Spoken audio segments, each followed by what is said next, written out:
പ്രിയമുള്ളവരെ, ദാവീദ് നഗ്നനായി നൃത്തം ചെയ്തെന്നൊന്നും വേദപുസ്തകത്തിൽ എഴുതിയിട്ടില്ല. വേദപുസ്തകത്തിൽ എഴുതിയിരിക്കുന്നത് അവൻ രാജവസ്ത്രം, ശരിക്കും പറഞ്ഞു കഴിഞ്ഞാൽ അതാണ്, രാജവസ്ത്രം ഉരിഞ്ഞു മാറ്റിവെച്ചു. അതായത് അവൻ പെട്ടകത്തിന്റെ മുമ്പിൽ ആളുകൾ നൃത്തം ചെയ്യുന്നത് കണ്ടപ്പോൾ അവരോട് കൂടെ കൂടാൻ നോക്കിയപ്പോൾ അവൻ എന്ത് ചെയ്തിരിക്കുകയാണ്? അവന്റെ ഇന്നർ ഗാർമെന്റിന്റെ മുകളിൽ അവന് ഓവർ ഇത് റോയൽ ഗാർമെന്റ് ഇട്ടിട്ടുണ്ട്. അപ്പൊ അവൻ അവനോട് തന്നെ ചോദിച്ചു, എടാ, രാജാവിന്റെ വസ്ത്രം ധരിച്ച് ദൈവത്തിന്റെ മുമ്പിൽ നൃത്തം ചെയ്യാൻ ഞാൻ ആരാ? അത് അവൻ എന്ത് ചെയ്തു? രാജാവിന്റെ ആ മേലാടെ ഊരി വെച്ചിട്ട് സാമാന്യ ജനത്തിൽ ഒരുത്തനെ പോലെ നൃത്തം ചെയ്തു. അല്ലാതെ ആത്മാവ് കയറിയ തുണി പറിച്ചു കളയുമെന്ന് ആരും ചിന്തിക്കരുത്. ഞാൻ പറയുന്നത് വെറുതെ ഒന്നുമല്ല, ഇതൊക്കെ പലയിടത്തും ഉണ്ടാകുന്ന പ്രശ്നം. ആൾക്കാർ പറയുന്ന കാര്യമാണ്, അത് ദാവീദ് നഗ്നനായി നൃത്തം ചെയ്തില്ലെന്ന്. ഞാൻ പറഞ്ഞ മനസ്സിലായോ? മീകൾ ഇത് കണ്ടപ്പോഴത്തേക്ക് മീകൾ ചോദിക്കുന്നു, നീ സാമാന്യ ജനത്തിൽ ഒരുത്തനെ പോലെ, നഗ്നനായെന്നല്ല എഴുതിയിരിക്കുന്നത്, നീ സാമാന്യ ജനത്തിൽ ഒരുത്തനെ പോലെ കുതിച്ചു ചാടുന്നത് എന്തുകൊണ്ടാണ്? നീ എന്തുകൊണ്ടാണ് രാജവസ്ത്രം? അവളെ സംബന്ധിച്ചുള്ള അവൾ രാജാവിന്റെ മോളായിട്ട് വളർന്നതല്ലേ, അവൾക്ക് മനസ്സിലാകുന്നില്ല രാജാവ് രാജവസ്ത്രം ഉരിഞ്ഞു കളഞ്ഞിട്ട് സാമാന്യ ജനത്തിന്റെ ഇടയിലേക്ക് കയറുന്നത്. അവന്റെ ഡിഗ്നിറ്റി കളഞ്ഞു എന്നുള്ളതാണ് അവിടെ പറയുന്നത്. ഡിഗ്നിറ്റി. ഇതൊക്കെ ഈ ഇടയ്ക്ക് പറയുന്നതിന്റെ കാര്യം ഇതാണ്. വെറുതെ ആവശ്യമില്ലാതെ ദുർവ്യാഖ്യാനങ്ങൾ നടത്തി മനുഷ്യരെ ബുദ്ധിമുട്ടിക്കുന്ന ഒത്തിരി പേരിറങ്ങിയിട്ടുണ്ട്. അവർക്ക് വേദോസം അറിയത്തില്ല, അതുകൊണ്ട് പറയുന്നതാണ്. You got my point? Hallelujah. അപ്പൊ എന്നതുപോലെ കർത്താവ് എന്ത് ചെയ്തു? അവന്റെ മേലാടെ ഊരി വെച്ചു എന്നേ ഉള്ളൂ, അല്ലാതെ അവൻ വിവസ്ത്രനായി എന്നവിടെ അർത്ഥമില്ല. മേലാടെ ഊരി വെച്ചിട്ട് താഴേക്ക് ഇറങ്ങി എന്ത് ചെയ്യുന്നു? അരയിലെ ഒരു തുവർത്ത് ചുറ്റി. അവിടെ എഴുതിയിരിക്കുന്നത്, ഒരു പാത്രത്തിൽ വെള്ളം പകർന്ന് ശിഷ്യന്മാരുടെ കാൽ കഴുകുവാനും അരയിൽ ചുറ്റിയിരുന്ന തുണി കൊണ്ട് തുവർത്തുവാനും തുടങ്ങി.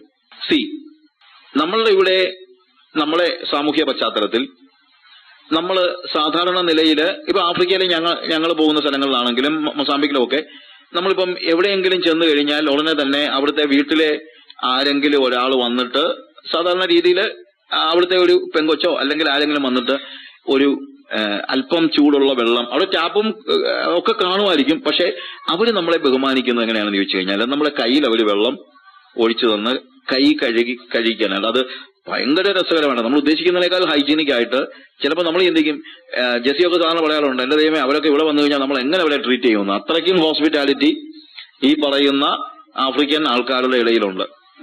അപ്പൊ അവര് ആദ്യം വന്നിട്ട് നമുക്ക് അല്പം വെള്ളം ഒഴിച്ചിട്ട് പിന്നെ ലിക്വിഡ് സോപ്പ് ഒരു സ്വല്പം ഒന്ന് ഒഴിച്ചിട്ട് എന്നിട്ട് പിന്നെയും വെള്ളം ഒഴിച്ച് നമ്മൾ കൈ കഴുകി കഴിയുമ്പോൾ ഒരു ബഞ്ച് ടിഷ്യൂ എടുത്ത് നമ്മുടെ കൈ തന്ന് നമ്മൾ തുടച്ചു കഴിയുമ്പോൾ വേറൊരു പാത്രം കൊണ്ട് വരും ആ ടിഷ്യൂ ഇടാനായിട്ട്. അങ്ങനെയൊക്കെ അവിടെ ചെയ്യുന്നത്. എന്നാൽ ഏൻഷ്യൻ നിയർ ഈസ്റ്റില് അല്ലെങ്കിൽ യഹൂദന്മാരുടെ ഇടയിൽ ഈ കൈകൾ കഴുകിക്കുന്നതിന് പകരം കാല് കഴുകുകയാണ് അവരുടെ പതിവ്. പക്ഷെ ആരാണ് കാല് കഴുകുന്നത്? അതാണ് ചോദ്യം. ഒരു വീട്ടിൽ എന്നെ വിരുന്നിന് വിളിച്ച് അല്ലെങ്കിൽ നമ്മളെ ഒരു ടീമിനെ വിരുന്നിന് വിളിച്ചു കഴിഞ്ഞാൽ ആ വീട്ടിൽ ചെല്ലുമ്പോൾ നമ്മുടെ കാല് കഴുകുന്നത് സ്വാഭാവികമായി ആ വീട്ടിലെ അടിമയാണ്. സ്ലേവ്, സെർവന്റ് അല്ല, സ്ലേവ്. അന്ന് പല വീടുകളിലും അടിമകൾ ഉണ്ട്. അടിമയാണ് നമ്മുടെ കാല് കഴുകുന്നത്. ഇനി ആ വീട്ടിൽ അടിമകൾ ഇല്ലെങ്കിൽ ആ വീട്ടിലെ ഏറ്റവും ചെറിയ ആളാരാണോ, കുഞ്ഞെന്നർത്ഥത്തിലല്ല, ഏറ്റവും ഡിഗ്നിറ്റിയിലെ ഏറ്റവും താഴെയുള്ള ആള് ഒരു പക്ഷേ ആ വീട്ടിലെ ഇളയ പിള്ളേരും വല്ലതും ആയിരിക്കും, അതല്ലെങ്കിൽ ജോലിക്കാർ വേറെ ആരെങ്കിലും ആയിരിക്കും, അതല്ലെങ്കിൽ മറ്റാരെങ്കിലും ആയിക്കോട്ടെ. ആ വീട്ടിലെ ഏറ്റവും ചെറിയ ആളാരാണോ അവരാണ് എന്ത് ചെയ്യുന്നത്? കാല് കഴുകാനായിട്ട് വരുന്നത്. അപ്പോൾ ഇവിടുത്തെ പ്രത്യേകത എന്താണെന്ന് ചോദിച്ചു കഴിഞ്ഞാൽ, യേശു കർത്താവ് ഇറങ്ങി ചെയ്യുന്ന ജോലി ഇപ്പോൾ ആരുടെ ജോലിയാ ചെയ്യുന്നത്? അടിമയുടെ ജോലിയാണ്. പക്ഷെ മനസ്സിലാക്കണം, താൻ ആരാണെന്നും പിതാവ് സകലതും തന്റെ കയ്യിൽ ഭരമേൽപ്പിച്ചിരിക്കുന്നുവെന്നും താൻ ദൈവത്തിൽ നിന്ന് വന്ന് ദൈവത്തിന്റെ അടുത്തേക്ക് മടങ്ങിപ്പോകുന്നുവെന്നും അറിഞ്ഞിരിക്കെ. അപ്പൊ ഇഗ്നറൻസിൽ നിന്നല്ല യേശു അടിമയുടെ ലെവലിലേക്ക് താഴ്ന്നിറങ്ങി വരുന്നത്. അടിമയുടെ ജീവിതം, അടിമയുടെ പ്രവൃത്തി ചെയ്യുക എന്നുള്ളത് യേശു കർത്താവിന്റെ തീരുമാനമാണ്, ചോയ്സാണ്, തെരഞ്ഞെടുപ്പാണ്. അവൻ അടിമയായതുകൊണ്ടല്ല. ഞാൻ പറഞ്ഞതിന്റെ അർത്ഥം നമ്മൾ ഗ്രഹിക്കുന്നുണ്ടല്ലോ. അത് വളരെ ഇമ്പോർട്ടന്റ് ആണ്. അപ്പം ഒരു വീട്ടിലെ അടിമ വന്ന് കാല് കഴിയാൽ അതിനകത്ത് വലിയ അത്ഭുതമില്ല. പക്ഷെ ഇതാരാണ്? സർവ്വപ്രപഞ്ചത്തിന്റെയും ഉടയവൻ. ദൈവം സകലതും അവനെ ഭരമേൽപ്പിച്ചിരിക്കുന്നു. അവൻ ദൈവത്തിൽ നിന്ന് വന്നുവെന്നും ദൈവത്തിന്റെ അടുത്തേക്ക് മടങ്ങിപ്പോകുന്നുവെന്നും അവൻ അറിഞ്ഞിരിക്കുന്നു. അവൻ അറിയാത്തല്ല, അവന്റെ ഡിഗ്നിറ്റിയെ കുറിച്ച്, അവന്റെ മഹത്വത്തെക്കുറിച്ച്, അവന്റെ ഗ്ലോറിയെ കുറിച്ച് അവന് നന്നായിട്ട് അറിയാം. പക്ഷേ അവൻ താഴേക്ക് താഴേക്ക് താഴേക്ക് ഇറങ്ങി വരുന്നു എന്നുള്ളതാണ് ഏറ്റവും വലിയ പ്രത്യേകത. ലൂക്കോസിന്റെ സുവിശേഷം അതിന്റെ 9-ാം അധ്യായം അതിന്റെ 46-ാമത്തെ വാക്യം വായിക്കുമ്പോൾ അവിടെ പറയുന്നൊരു കാര്യമുണ്ട്. അവരിൽ വെച്ച് 6 വലിയവൻ എന്ന ഒരു വാദം അവരുടെ ഇടയിൽ നടന്നു. യേശു അവരുടെ ഹൃദയവിചാരം കണ്ട് ഒരു ശിശുവിനെ എടുത്ത് അരികെ നിർത്തി, ഈ ശിശുവിനെ എന്റെ നാമത്തിൽ ആരെങ്കിലും കൈക്കൊണ്ടാൽ എന്നെ കൈക്കൊള്ളുന്നു, എന്നെ കൈക്കൊള്ളുന്നവനോ എന്നെ അയച്ചവനെ കൈക്കൊള്ളുന്നു. നിങ്ങൾ എല്ലാവരിലും ചെറിയവനായവൻ അത്രേ വലിയവനാകും എന്ന് അവരോട് പറഞ്ഞു. അപ്പൊ ഇതിന്റെ പശ്ചാത്തലം നമ്മൾ ഒന്ന് യഹൂദന്മാരുടെ സംസ്കാരത്തെക്കുറിച്ചാണ് ഞാൻ പറഞ്ഞത്. യഹൂദന്മാരുടെ സാംസ്കാരിക പശ്ചാത്തലം അനുസരിച്ച് ആരാണ് കാല് കഴുകുന്നത്? അടിമ. പക്ഷെ ഇവിടെ ഒരു പ്രത്യേകമായ മറ്റൊരു സാഹചര്യം കൂടെ ഉണ്ട്. എന്താണെന്നറിയാമോ? അവരുടെ ഇടയിൽ ഒരു വലിയ തർക്കം ഉണ്ടാകുന്നു. എന്താണ് തർക്കം? ആരാണ് ഞങ്ങളുടെ കൂട്ടത്തിൽ വലിയവൻ? കാരണം ആർക്കും ചെറിയവനാകാൻ മനസ്സില്ല. ആരാണ് വലിയവൻ എന്ന് ചോദിച്ചു കഴിഞ്ഞാൽ എല്ലാരും പറയുന്നത് ഞാനാണ് വലിയവൻ എന്നാ. അപ്പൊ പിന്നെ ചെറിയവൻ ഇല്ലാതായിപ്പോയി. പിന്നെ ആരാ കാല് കഴുകുന്നത്? അപ്പൊ യേശു പറഞ്ഞു, ഞാനാണ് ഏറ്റവും ചെറിയവൻ. യേശുവിന് അവൻ ആരെന്നറിയാമായിരുന്നു. പക്ഷെ ശിഷ്യന്മാർക്ക് അവരാരാന്നുള്ളത് അറിയത്തില്ലായിരുന്നു. യേശുവിന് അവൻ ആരാണെന്നുള്ളത് അറിയാമായിരുന്നു. പക്ഷെ ശിഷ്യന്മാർക്ക് അവരാരാണെന്നുള്ളത് അറിയില്ലായിരുന്നു. ഞാൻ പറഞ്ഞല്ലോ, യേശുവിന്റെ ചോയ്സ് ആണ്. യേശു ഇറങ്ങി ഇറങ്ങി ഇറങ്ങി വന്നയാളാ. നമ്മൾ ഫിലിപ്പി ലേഖനം വായിക്കുമ്പോൾ അതിന്റെ 2-ാം അധ്യായത്തിന്റെ 5 മുതലുള്ള വാക്യങ്ങളില് നമ്മൾ കാണുന്ന ഒരു ഭാഗമുണ്ടല്ലോ, ക്രിസ്തുവേശുള്ള ഭാവം തന്നെ നിങ്ങളിലും ഉണ്ടായിരിക്കട്ടെ. എന്നിട്ട് യേശുവിന്റെ പ്രത്യേകത പറയാണ്, അവൻ ദൈവരൂപത്തിൽ ഇരിക്കെ ദൈവത്തോടുള്ള സമത്വം മുറുകെ പിടിച്ചുകൊള്ളണം എന്ന് വിചാരിക്കാതെ ദാസരൂപമെടുത്ത് മനുഷ്യ സാദൃശ്യത്തിലായി തന്നെത്താൻ ഒഴിച്ച് വേഷത്തിൽ മനുഷ്യനായി വിളങ്ങി തന്നെത്താൻ താഴ്ത്തി മരണത്തോളം, ക്രൂശിലെ മരണത്തോളം തന്നെ അനുസരണമുള്ളവനായി തീർന്നു. അവിടെ പറഞ്ഞിരിക്കുന്ന വാക്കെന്താണ്? അവൻ ദൈവരൂപത്തിൽ ഇരിക്കെ. He was equal with God. അവൻ ദൈവത്തോട് സമനായിരിക്കെ. അതാണ് അവിടുത്തെ അർത്ഥം. അവനിൽ നിന്ന്, അല്ലെങ്കിൽ അവൻ ദൈവത്തോട് സമനായിരിക്കെ ആ ദൈവത്തോടുള്ള സമത്വം മുറുകെ പിടിച്ചു കൊള്ളണം എന്ന് വിചാരിക്കാതെ അവൻ ഭൂമിയിലേക്ക് ഇറങ്ങി വന്നു. യേശു ഭൂമിയിലേക്ക് ഇറങ്ങി വരുന്ന ആ കാര്യം ഓർത്താൽ ശരിക്കും പറഞ്ഞാൽ നമ്മൾ ഞെട്ടിപ്പോകും. കാരണം യേശു ഭൂമിയിൽ തച്ചന്റെ മകനായി ജനിച്ചു എന്നുള്ളത് അല്ല, യേശു ഭൂമിയിൽ ഒരു മനുഷ്യനായി ജനിച്ചാൽ തന്നെ ദൈവം ചെയ്യുന്ന ഏറ്റവും വലിയ സാക്രിഫൈസ് അതാണ്. ഏറ്റവും വലിയ സാക്രിഫൈസ്. ഞാൻ പണ്ട് മരിപ്പച്ച എന്ന് പറഞ്ഞ മാസിയ ഞാൻ തുടങ്ങിയത്, അത് നടത്തിക്കൊണ്ടിരിക്കുന്ന സമയത്ത് ഒരിക്കല് ജെയിംസ് ഇർവിൻ ചന്ദ്രനിൽ പോയിട്ടുള്ള ഒരാളെ ഇന്റർവ്യൂ ചെയ്യാൻ ഞങ്ങളുടെ മാഗസിൻ ഒരു ഇന്റർവ്യൂ ഉണ്ടായിരുന്നു. അപ്പൊ അദ്ദേഹത്തോട് പല ചോദ്യങ്ങൾ ചോദിച്ച കൂട്ടത്തിൽ ഒരു ചോദ്യം ചോദിച്ചത്, how did you feel when you are in moon? ചന്ദ്രനിൽ ചെന്ന് നടന്നപ്പോൾ നിങ്ങൾക്ക് എന്താണ് ഫീൽ ചെയ്തത്? അപ്പൊ അദ്ദേഹം പറഞ്ഞ ഒരു ഉത്തരം ഞാൻ എന്റെ മാസികക്കകത്ത് അന്ന് എഴുതിയിട്ടുണ്ട്. അദ്ദേഹം പറഞ്ഞ ഉത്തരം, ഇറ്റ് ഈസ് വണ്ടർഫുൾ. ചന്ദ്രനിൽ നടക്കാന്ന് പറയുന്നത് ഒരു പ്രത്യേക എക്സ്പീരിയൻസ് ആണ്. It is wonderful. പക്ഷെ അദ്ദേഹം പറഞ്ഞൊരു വാചകമുണ്ട്, but when I look God walking on earth, it is nothing that man walking on moon.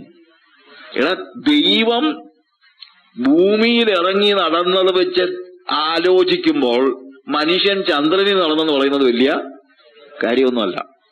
കാരണം നമുക്ക് വിശ്വസിക്കാൻ പറ്റുന്നില്ല. എന്ത്? ദൈവം നമ്മളെ രക്ഷിക്കുവാൻ വേണ്ടി ഈ ഭൂമിയിലേക്ക് ഇറങ്ങി വന്നു എന്ന് പറയുന്നത്. അതിനോട് താരതമ്യം ചെയ്യാനായിട്ട് യാതൊന്നുമില്ല. ചിലപ്പോൾ ആളുകൾ എന്നോട് ഇങ്ങനെ പറയും, എന്നാലും സാജിബുളകൾ ആഫ്രിക്ക പൊക്കളഞ്ഞല്ലോ, വലിയൊരു ത്യാഗമാണ് ചെയ്തത്. ഞാൻ പറഞ്ഞു, സ്വർഗത്തിൽ നിന്ന് യേശു ഭൂമിയിലോട്ട് വന്നില്ലേ, പിന്നെ അതിനേക്കാളും വലുതാണോ ഇന്ത്യയിൽ ഇരുന്ന ഞാൻ ആഫ്രിക്കയ്ക്ക് പോകുന്നത്?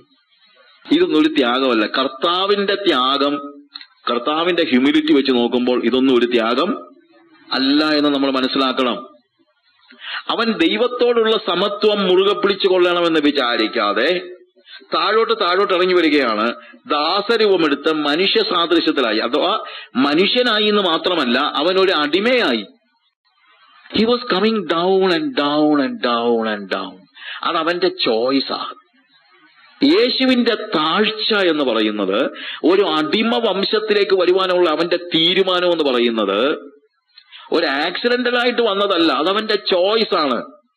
പ്രിയമുള്ളവരെ, താഴ്മ എന്ന് പറയുന്നത്, ഹ്യൂമിലിറ്റി എന്ന് പറയുന്നത് നമ്മുടെ ചോയ്സ് ആയിരിക്കണം, നമ്മുടെ തീരുമാനമായിരിക്കണം. അതാണ് യേശു ക്രിസ്തുവിന്റെ ഭാവം. ക്രിസ്തുവേശുള്ള ഭാവം തന്നെ നിങ്ങളിലും ഉണ്ടായിരിക്കട്ടെ. And he came down. അവൻ ഇറങ്ങി ഇറങ്ങി ഇറങ്ങി ഇറങ്ങി ഏറ്റവും താഴേക്ക് വന്നു, ഒരടിമയായിട്ട്. മനുഷ്യനാകുന്നത് തന്നെ അത്ഭുതമാണ്, പക്ഷെ അവൻ അടിമയായി തീർന്നു. എന്താണെന്നറിയാമോ? ഞാൻ അതിനെക്കുറിച്ച് പലപ്പോഴും ആലോചിച്ചിട്ടുണ്ട്. എന്താണ് കർത്താവ് ഇങ്ങനെ ചെയ്യാൻ കാര്യം? എന്നാണെന്നറിയാമോ? യേശുവിന്റെ അടുത്ത് ഒരു വ്യക്തിക്കും ചെന്നിട്ട് പറയാൻ കഴിയരുത്, കർത്താവേ എന്റെ പ്രയാസം വല്ലോ നിനക്കറിയാമോ? നമ്മൾ ചിലപ്പോൾ ആളുകൾ പറയുമല്ലോ, അങ്ങേർക്ക് ഇതുവല്ലോ അറിയാവോ? അങ്ങേര് സിൽവർ സ്പൂണുമായിട്ട് ജനിച്ചു, നമ്മുടെ പട്ടിണിയോ അങ്ങേർക്ക് അറിയാമോ? പക്ഷേ യേശു എല്ലാ ജീവിത സാഹചര്യങ്ങളിലൂടെയും കടന്നുപോയി. എന്തിനാ? എല്ലാവർക്കും അവൻ അപ്രോച്ചബിൾ ആകാനായിട്ട്. യേശുവിന്റെ അടുത്ത് ഒരാൾക്കും ചെന്നിട്ട് പറയാൻ പറ്റില്ല, യു ഡോണ്ട് അണ്ടർസ്റ്റാൻഡ് മീ. കർത്താവേ നീ വിഷം പറഞ്ഞിട്ടുണ്ടോ? ഉണ്ട്, പല പ്രാവശ്യം പറഞ്ഞിട്ടുണ്ട്. ഒന്നാമത് പിശാച് അവനെ പരീക്ഷിക്കുന്നതന്നെ അവന് വിശന്നപ്പോഴാണ്. അത് തന്നെയല്ല, പിന്നൊരിക്കൽ വന്നപ്പോൾ അത്തിപ്പഴത്തിൽ ഒരു കായെങ്കിലും കിട്ടുമെന്ന് അവൻ ആഗ്രഹിച്ചു, കിട്ടിയില്ല. അന്ന് രാത്രി വിശന്ന വയറുമായിട്ട് അവൻ കിടന്ന് തുടങ്ങിയത്. അവൻ കൽപ്പിച്ചിരുന്നെങ്കിൽ 1000 കിലോമീറ്റർ ദൂരെ നിന്ന് പഴുത്ത അത്തിപ്പഴം അവന്റെ തൊണ്ടയ്ക്ക് വന്ന് കയറിയനെ. യേശുവിന്റെ ഒരു പ്രത്യേകതയുണ്ട്, അവന് വേണ്ടി ഒരു അത്ഭുതവും പ്രവർത്തിച്ചില്ല, മറ്റുള്ളവർക്ക് വേണ്ടി. അവൻ പ്രവർത്തിച്ച മുഴുവൻ അത്ഭുതങ്ങളും ആർക്ക് വേണ്ടിയാണ്? മറ്റുള്ളവർക്ക് വേണ്ടിയാ. അവൻ തനിക്ക് വേണ്ടി തന്നെ ഒരു അത്ഭുതവും അവൻ പ്രവർത്തിക്കുന്നില്ല. യുസി, നമ്മുടെ ആളുകൾ അങ്ങനല്ല. നമ്മുടെ ആളുകളെല്ലാം അവരവർക്ക് വേണ്ടിയാണ് നേടുവാൻ നോക്കുന്നത്, മറ്റുള്ളവർക്ക് വേണ്ടിയല്ല. അത് ക്രിസ്തുവിന്റെ ഭാവമല്ല. നമുക്ക് വേണ്ടി തന്നെ ജീവിക്കുന്ന അനുഭവം എന്ന് പറയുന്നത് ക്രിസ്തുവിന്റെ ഭാവമല്ല എന്ന് നമ്മൾ മനസ്സിലാക്കണം. കർത്താവ് ഒരു ചോയ്സ്, അവൻ ഇറങ്ങി ഇറങ്ങി ഇറങ്ങി വന്നു. നമ്മളെ ചിന്ത തന്നെ നമ്മൾ കയറി കയറി കയറി പോകുമെന്ന.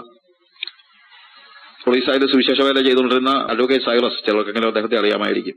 അദ്ദേഹം ഞാൻ ഒരിക്കൽ ട്രെയിനിൽ വന്നപ്പോഴത്തേക്ക് അദ്ദേഹം എന്നോട് ഇങ്ങനെ ഒരു കാര്യം പറഞ്ഞു, സജു, നിങ്ങളെയൊക്കെ ഒരു ചിന്തയുണ്ട്, അല്ലെങ്കിൽ നിങ്ങൾ പഠിപ്പിക്കുന്നത്, നിങ്ങളെന്ന് അദ്ദേഹം ഉദ്ദേശിച്ചത് ഇവിടുത്തെ ഈ ബോണഗൈൻ ക്രിസ്ത്യൻസ് പഠിപ്പിക്കുന്ന, അല്ലെങ്കിൽ ഇവിടുത്തെ പ്രോസ്പെരിറ്റി പ്രീച്ചേഴ്സ് പഠിപ്പിക്കുന്ന ഒരു കാര്യമാണ്. നീ ദൈവത്തിന് വേണ്ടി നിലകൊണ്ടാൽ ദൈവം നിന്നെ ഉയർത്തും. നീ നടന്ന് സുവിശേഷ വേല ചെയ്താൽ കർത്താവ് നിനക്കൊരു സൈക്കിൾ തരും. ഒരു സൈക്കിൾ ചവിട്ടി സുവിശേഷ വേല ചെയ്താൽ കർത്താവ് നിനക്കൊരു മോട്ടോർ ബൈക്ക് തരും. മോട്ടോർ ബൈക്ക് ഓടിച്ച് നീ സുവിശേഷ വേല ചെയ്താൽ ദൈവം നിനക്കൊരു കാറ് തരും. കാറിൽ നീ സുവിശേഷ വേല ചെയ്താൽ ദൈവം നിനക്കൊരു വാൻ തരും. വാനിൽ നീ ഒരു സുവിശേഷ വേല ചെയ്യുകയാണെങ്കിൽ ഒടുവിൽ നിന്നെ എപ്പോഴും പറത്തി നടത്തും. ഈ പറക്കുന്നതൊന്നും അത്ര വലിയ സുഖമൊന്നുമില്ല, ഇപ്പൊ പറക്കുമ്പോഴാണ് നമ്മൾ അറിയുന്നത്, അത് വേറെ കാര്യം. പക്ഷേ അദ്ദേഹം പറഞ്ഞ കാര്യം ഇതാണ്. പക്ഷെ യേശു തിരിച്ചായിരുന്നു. നമ്മുടെ മനസ്സിലെ ആത്മീയ ഔന്നത്യം എന്ന് പറയുന്നത് നടന്ന് സൈക്കിൾ ചവിട്ടി ബൈക്ക് ഓടിച്ച് കാറ് ഡ്രൈവ് ചെയ്ത് പറന്നു പോകുന്നതാണ് നമ്മുടെ മനസ്സിലെ സ്വപ്നം. പക്ഷെ യേശു പറന്ന് താഴോട്ട് വന്ന്, നമ്മളെ ഭാഷയെ പറഞ്ഞാൽ പറന്ന് കാർ ഓടിച്ച് മോട്ടോർ സൈക്കിൾ ഓടിച്ച് സൈക്കിൾ ചവിട്ടി നടന്നു പോകുന്ന ആ റിവേഴ്സിലാണ് കർത്താവിന്റെ ജീവിതം. ആ ഭാവമാണ് നമുക്ക് ഉണ്ടാകേണ്ടത്. ക്രിസ്തുവേശുള്ള ഭാവം തന്നെ നിങ്ങളിലും ഉണ്ടാകുമാറാകട്ടെ. അതാണ് അവന്റെ ശുശ്രൂഷയുടെ പ്രത്യേകത. അവന്റെ ശുശ്രൂഷ എന്ന് പറയുന്നത് റിയൽ ഹ്യൂമിലിറ്റിയിലാണ് അവൻ ചെയ്തത്, അല്ലാതെ നിർബന്ധിക്കപ്പെട്ടതുകൊണ്ട് ചെയ്തതല്ല. അതവന്റെ ചോയ്സ് ആണെന്ന് ഞാൻ പറയാൻ കാര്യം അതാണ്. അവൻ ഗതികേട് കൊണ്ട് ദാസ്യ വേഷമെടുത്തതല്ല, അവന്റെ ചോയ്സ്. അവൻ ചൂസ് ചെയ്തു. കാര്യം എന്താണ്? എല്ലാവർക്കും അവൻ അപ്രോച്ചബിൾ ആകണമെന്ന് അവന് നിർബന്ധമുണ്ടായിരുന്നു. The disciples were fighting for a throne. ഇപ്പം മത്തായിയുടെ സുവിശേഷത്തിലാണെങ്കിലും അതിന്റെ മത്തായിയുടെ സുവിശേഷം 20-ാം അധ്യായം അതിന്റെ 20ഉം 21ഉം വാക്യങ്ങൾ വായിക്കുമ്പോൾ നമ്മളവിടെ കാണുന്ന ഒരു കാര്യമുണ്ട്. അന്ന് സബദിപുത്രന്മാരുടെ അമ്മ പുത്രന്മാരുമായി അവന്റെ അടുക്കൽ വന്ന് നമസ്കരിച്ച് അവനോട്, ഒരു അപേക്ഷ കഴിച്ചു, നിനക്ക് എന്ത് വേണമെന്ന് അവൻ അവളോട് ചോദിച്ചു. അവൾ അവനോട്, എന്റെ പുത്രന്മാർ ഇരുവരും നിന്റെ രാജ്യത്തിൽ ഒരുത്തൻ നിന്റെ വലത്തും ഒരുത്തൻ നിന്റെ ഇടത്തും ഇരിപ്പാൻ അരുളി ചെയ്യണമേ എന്ന് പറഞ്ഞു. അതിന് ഉത്തരമായി യേശു, നിങ്ങൾ യാചിക്കുന്നത് ഇന്നതെന്ന് നിങ്ങൾ അറിയുന്നില്ല. ഞാൻ കുടിപ്പാനിരിക്കുന്ന പാനപാത്രം കുടിപ്പാൻ നിങ്ങൾക്ക് കഴിയുമോ എന്ന് ചോദിച്ചു. കഴിയുമെന്ന് അവൾ പറഞ്ഞു. അവൻ അവളോട്, എന്റെ പാനപാത്രം നിങ്ങൾ കുടിക്കും നിശ്ചയമെങ്കിലും എന്റെ വലത്തും ഇടത്തും ഇരിപ്പാൻ വരൻ നൽകുന്നത് എന്റേതല്ല, എന്റെ പിതാവ് ആർക്ക് ഒരുക്കിയിരിക്കുന്നുവോ അവൾക്ക് കിട്ടും എന്ന് പറഞ്ഞു. ശേഷം 10 പേർ അത് കേട്ടിട്ട് ആ 2 സഹോദരന്മാരോട് നീരസപ്പെട്ടു.